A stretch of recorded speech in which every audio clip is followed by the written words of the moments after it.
بسم اللہ الرحمن الرحیم. السلام علیکم. میں سمیع ابراہیم ہوں. آپ دیکھ رہے ہیں ہمارا یوٹیوب اور فیس بک چینل. آج سپریم کورٹ نے ایک بڑا اہم فیصلہ دیا جس میں انہوں نے بتایا کہ جو قانون سازی کی گئی ہے، قومی اسمبلی نے جو قانون سازی کی ہے، یہ ان کی اوقات سے بڑھ کے ہے. اس بات کا انہیں اختیار نہیں تھا.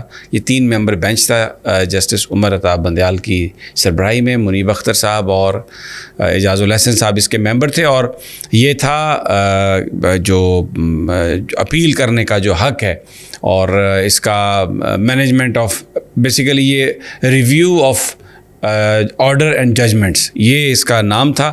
اور یہ حکومت نے پاس اس لیے کیا تھا کہ وہ الیکشن کمیشن نے جو چیلنج کیا تھا کہ انتخابات نہیں ہو سکتے، اس پر ایک اپیل کا حق یہ لینا چاہتے تھے حکومت والے کہ جس میں بڑا بینچ سنے، یعنی جس بینچ نے فیصلہ دیا جو ریویو ہے وہ اس سے ہٹ کے بڑا بینچ سنے، اور کسی اور بھی وکیل کو کرنے کی اجازت ہونی چاہیے سائل کو. اور دوسرا یہ کہ بیسیکلی وہ ریویو کی صورت میں اپیل کا حق مانگ رہے تھے، کیونکہ 14 مئی کو جو انتخابات کا معاملہ تھا یہ اس وقت زیر بحث تھا، تو انہی دنوں انہوں نے یہ ایکٹ پاس کروا دیا. تو سپریم کورٹ آف پاکستان نے جو آج بات کہی ہے، بڑی کلیئرٹی کے ساتھ یہ بات کہی ہے کہ آئین میں ترمیم کے ذریعے تو سب کچھ ہو سکتا ہے، لیکن ابھی یہ جو ایکٹ انہوں نے پاس کیا ہے یہ تو انہوں نے اپنی اوقات سے بڑھ کے، اس کا ان کے پاس کوئی اختیار ہی نہیں تھا، اس لیے اس کو اسٹرک ڈاؤن کیا جاتا ہے. اور یہ قانون جو ہے یہ قانون نہیں، یہ ایکٹ قانون نہیں بن سکتا، اور بالکل اس کو فارغ کر دیا. تو اب کیونکہ وہ 14 مئی بھی گزر چکا، وہ الیکشنز کا معاملہ بھی گزر چکا، تو عملی طور پر تو اگر کوئی سپریم کورٹ اس چیز کو اٹھائے تو اس کا کوئی امپیکٹ ہوگا اس چیز کا توہین کے حوالے سے. ویسے یہ جو آج آرڈر آیا ہے، اس سے سپریم کورٹ آف پاکستان نے یہ بتایا ہے کہ دے آر ان ایگزسٹنس، لیکن یہ تب بتایا ہے جب پی ڈی ایم کی گورنمنٹ چلی گئی ہے، جب قومی اسمبلی ڈیزالو ہو گئی ہے. تو بہت لوگ پہلے یہ خیال کر رہے تھے کہ اب یہ فیصلے ایک ایک کر کے آئیں گے، اور شاید عمر عطا بندیال صاحب اپنا ٹائم ختم ہونے سے پہلے اور بھی بہت سارے جو چیزیں جن کے فیصلے پینڈنگ تھے اس پر کریں گے. لیکن ایک بڑی بات اب یہ ہوگی کہ کیا جو الیکشن کروانے کا فیصلہ حکومت نے نہیں مانا تھا، اب شہباز شریف صاحب جو ہیں وہ آج کل کے بعد وزیر اعظم نہیں رہیں گے، اور بہت سارے دوسرے وزراء بھی اپنے عہدوں پر نہیں ہیں، تو کیا سپریم کورٹ آف پاکستان ان چیزوں کو جو کہ احکامات تھے سپریم کورٹ کے اور حکومت نے نہیں مانے، ان کی بنیاد پر توہین عدالت کی چیزوں کا کوئی انیشیشن اس کی کرے گی؟ یہ بڑا دیکھنے والی بات ہے. لوگ یہ توقع کر رہے ہیں کہ اگر سپریم کورٹ نے اپنی عزت بحال کرنی ہے تو چلے، سمجھ میں آتا ہے کہ اس وقت حکومت تھی اور شاید حکومت کسی دباؤ میں آ گئی کہ ہم کسی ایک اور وزیر اعظم کو گھر نہیں بھیجتے، تو انہوں نے کچھ نہ کیا ہو. لیکن اب تو کوئی وزیر اعظم نہیں ہے شہباز شریف، تو اب اور بھی بہت سارے لوگ جو کریکٹرز موجود ہیں جنہوں نے اس وقت دھجیاں اڑائیں. الیکشن کمیشن موجود ہے، تو اب لیٹس سی کہ کیا ہوتا ہے. سپریم کورٹ آف پاکستان کے جو ججز ہیں کیا وہ اس کو ٹیک اپ کرتے ہیں، اور جو ایک ریٹ آف عدالت ہے اس کو بحال کرنے کی کوئی کوشش کریں گے. یہ اٹ از ویری امپورٹنٹ کہ وہ کیا کرتے ہیں. دوسرا جو معاملہ ہے وہ ہے جو آج اسلام آباد ہائی کورٹ میں عمران خان صاحب کو جو سہولیات ہیں اس کے حوالے سے ان کے وکلاء نے پٹیشن کی تھی، اور وہ اس کی سماعت اب ملتوی کر دی گئی ہے.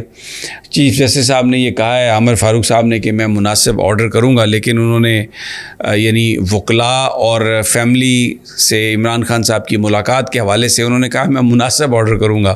اچھا، اس سے پہلے بھی وہ آرڈر کرتے رہے. کل انہوں نے آرڈر کیا تھا وکلاء کو کہ اجازت ہے ملنے کی، تو شیر افضل صاحب اور دوسرے وکیل وہاں پر گئے، لیکن سپرنٹینڈنٹ جیل نے انہیں ملنے نہیں دیا عمران خان صاحب سے، اور کہا کہ ان کی فیملی مل رہی ہے اور ایک دن میں بس ایک ہی ملاقات ہو سکتی ہے. آج یہ معاملہ اسلام آباد ہائی کورٹ میں زیر بحث آیا. 2-3 اور چیزیں آئیں. ایک تو یہ کہ عمران خان صاحب کو جو کھانا ہے یہ استدعا کی گئی ہے کہ وہ گھر سے دیا جائے، جس پر جو پنجاب حکومت کے وکیل ہیں انہوں نے یہ کہا کہ جی وہ تو بڑا خطرہ ہے کھانا گھر سے آنے میں، کیونکہ یہ خود کہہ چکی ہے فیملی کہ ان کو زہر دینے کی کوشش کی جا سکتی ہے، تو جو کھانا گھر سے آئے گا اس کو ہم کیسے چیک کریں گے. تو ہم نے یہ کیا، پنجاب حکومت نے یہ بتایا کہ ایک باورچی کو ہم نے علیحدہ لگا دیا ہے جو کھانا بناتا ہے خان صاحب کا، لیکن وہ وہی کھانا بناتا ہے جو جیل مینول کے مطابق ہے. تو اس لیے جو گھر سے کھانا ہے وہ ہم اس کی اجازت نہیں دے سکتے.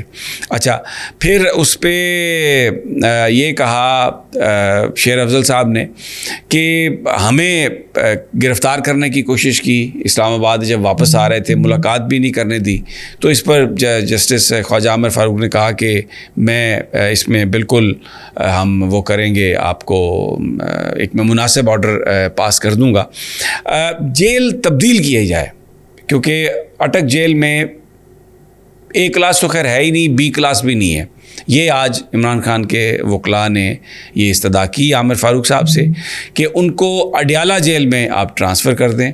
اس لیے ان کو اٹک جیل میں ٹرانسفر رکھنے کا کوئی جواز موجود نہیں ہے. وہاں پر وہ بالکل ایک جس جگہ پہ وہ رہ رہے ہیں وہ بڑی ایک خراب جگہ ہے. وہاں پر پچھلے ویلاگز میں بھی میں کئی دفعہ بتا چکا ہوں کہ بہت چھوٹی جگہ ہے، تنگ جگہ ہے، اور وہاں پر کوئی ایک گدا ہے، میٹرس، واش روم بھی اوپن ہے، اور وہاں پر جائے نماز بھی نہیں بچھائی جا سکتی. یہ کہا آج عمران خان صاحب کے وکلاء نے کہ ہم قرآن پاک اور جائے نماز دینا چاہتے تھے عمران خان صاحب کو، لیکن ہمیں ملنے نہیں دیا گیا.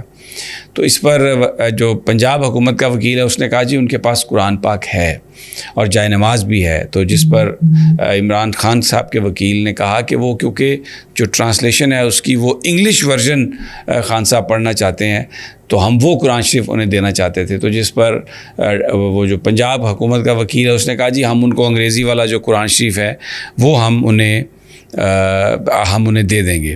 تو بڑا ایک جو آج ایک میں انفارمیشن اور آپ کو دے دوں کہ یہ پنجاب کے وزیر اعلیٰ اور آئی جی پنجاب کا یہ فیصلہ تھا.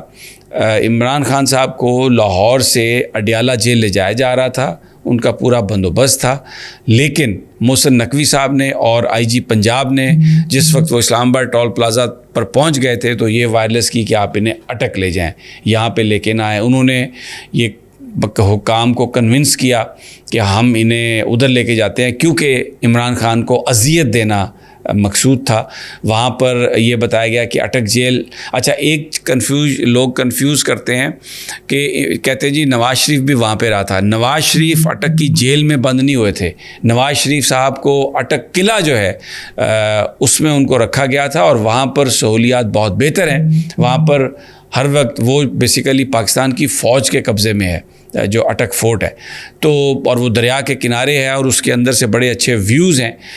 لیکن کچھ لوگ یہ کہہ رہے ہیں جی کہ وہ نواز شریف کو بھی اٹک جیل میں رکھا تھا. اٹک جیل میں نواز شریف نہیں تھے. جہاں پر عمران خان کو رکھا گیا وہ تو آپ سمجھیں کہ ایک طرح کا گٹر ہے، ایک کنواں ہے جس میں کھڈا ہے جس میں عمران خان کو پھینک دیا گیا، اور کوئی ایسا وہ ماحول نہیں ہے وہاں پر. تو یہ آج ساری جو ہے ان کے وکلاء اور عامر فاروق صاحب کے بیچ جو بات ہوتی رہی.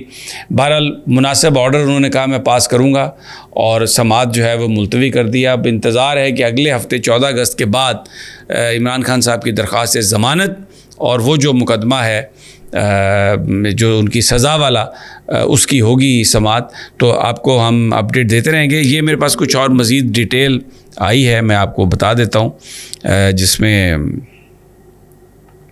یہ ہے کہ وہ جو فیصلہ ہے اس میں جسٹس یہ جو سپریم کورٹ نے دیا ہے اس میں منیب اختر صاحب نے ایک ایڈیشنل نوٹ بھی لکھا ہے، اور یہ 87 جو پیجز ہے اس کا ہے. یہ اس میں وہ فیصلہ 87 صفحات پر ہے، اور یہ انہوں نے کہا ہے کہ ہم نے آئین کا تحفظ اور دفاع کا حلف اٹھا رکھا ہے.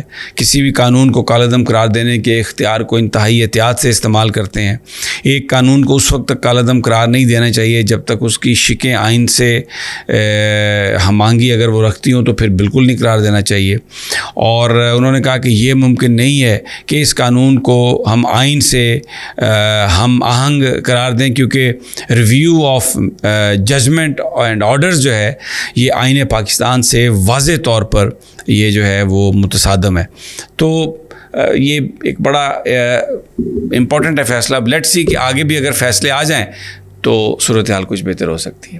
اجازت دیجیے اگلی ویڈیو تک انشاءاللہ جلد ملاقات ہوگی. اللہ نے کے بعد.